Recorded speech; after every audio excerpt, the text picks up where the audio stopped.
Hello all. This is lecture number 7, continuation of 6, and solving the numerical problems on economic load allocation. So this is about problem number 4. The incremental fuel cost of two plants are given by dou C1 by dou Pg1 equal to 20 plus 0.1 Pg1 plus dou C2 by dou Pg2 equal to 22.5 plus 0.115 Pg2. The system operated at Pg1 equal to Pg2 equal to 100 megawatt and dou PL by dou Pg2 equal to 0.2. Then find the penalty factor of the plant 1.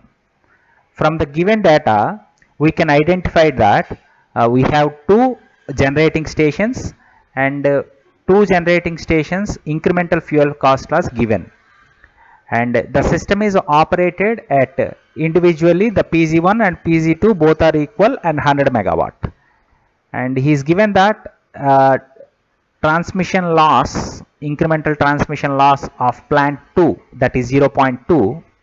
we need to calculate the plant 1 penalty factor. So from the data we can conclude that given sum is related to the transmission losses are included, so that we can take the exact coordinate and equation.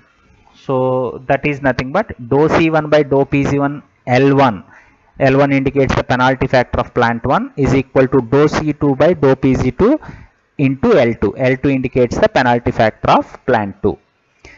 In that given from the given data we can substitute the dou C1 by dou Pg2 and dou C2 by dou Pg2 values here, that is 0.1 Pg1 plus 20, 0.15 Pg2 plus 22.5, and you see that L2 is nothing but penalty factor. We can define that 1 by 1 minus dou PL by dou Pg2, so that dou PL by dou Pg2 is given by in data, so that we can substitute the dou PL by dou Pg2 value, that is 0.2 here, and we can write for the L1.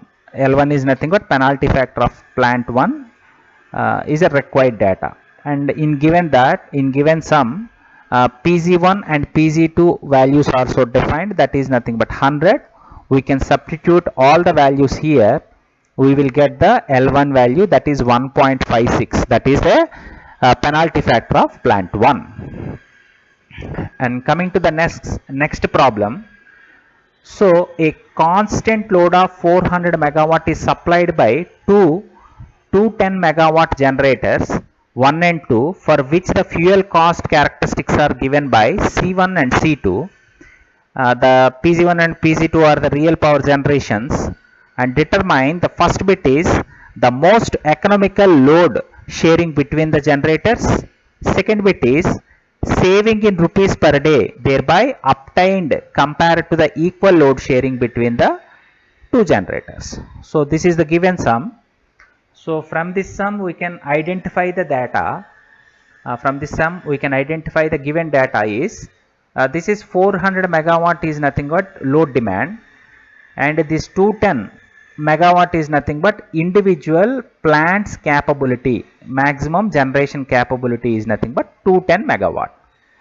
On C1 C2 are the cost curves of the particular plants, and first we need to find out the most economical load sharing. From this given data we can conclude that there are no mention of losses, so that transmission losses are neglected, so that we can consider the coordination equation for solving the first bit, that is dou C1 by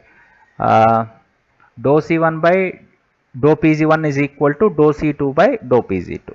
Before that we can calculate the incremental fuel costs of the C1 and C2. So these are representing the IFCs of plant 1 and plant 2. So for optimal load sharing the condition is this one. So we can substitute both the things, we will get the equation number 1, and from the given data the load demand is 400 megawatt. We know that from equality constraints generation always equal to the load demand when the losses are neglected, so that Pg1 plus Pg2 equal to 400 megawatt. So solve the equation number 1 and 2, we will get the solution of Pg1 equal to 195.45 megawatt and Pg2 equal to 204.55 megawatt. So when the load shared between the generator equally means Pg1 is equal to 200 megawatt and Pg2 equal to 200 megawatt. That means previously we will calculate generating station is 195.45 megawatt. For equal load sharing it is 200 megawatt. So that we can increase the generation 195.45 megawatt to 200 megawatt for equal sharing. So automatically what happened? The generation 195 to increases 200 means the generation cost also increasing. So that we can define that, therefore increase in operation cost of generator 1. So we can calculate this increase operation cost of generator 1. We can lower limit is 195.45 and upper limit is 200. We need to integrate this incremental fuel cost, because the incremental fuel cost integration is nothing but cost. So we can substitute this lower and upper limit. We will get the 180.96 rupees per hour. This is an increase of cost. When the generator generates from 195.45 to 200 megawatt, automatically the generation cost is increased per hour is 180 rupees 0.96 rupees. 180.96 rupees is cost is increases. Same way we can calculate the decrease cost also, because the generating station 2 generation decreases from 204.58 to 200 megawatt. So we can take as lower limit is 204.55 and upper limit is 200. We can calculate this.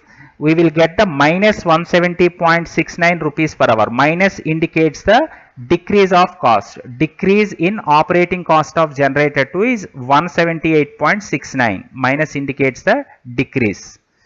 So that the saving in cost is nothing but it is the difference between the increase and decrease. So that is 180.96 minus 178.69, that is 2.27 rupees per hour. But given sum is asking per day, so that we can multiply that 2.27 into 24 hours. We will get the 56.75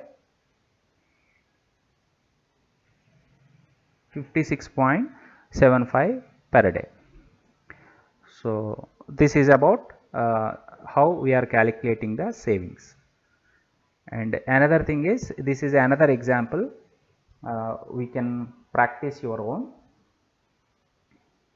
So note down this problem and practice it your own. Same problem like problem number 5. Thank you.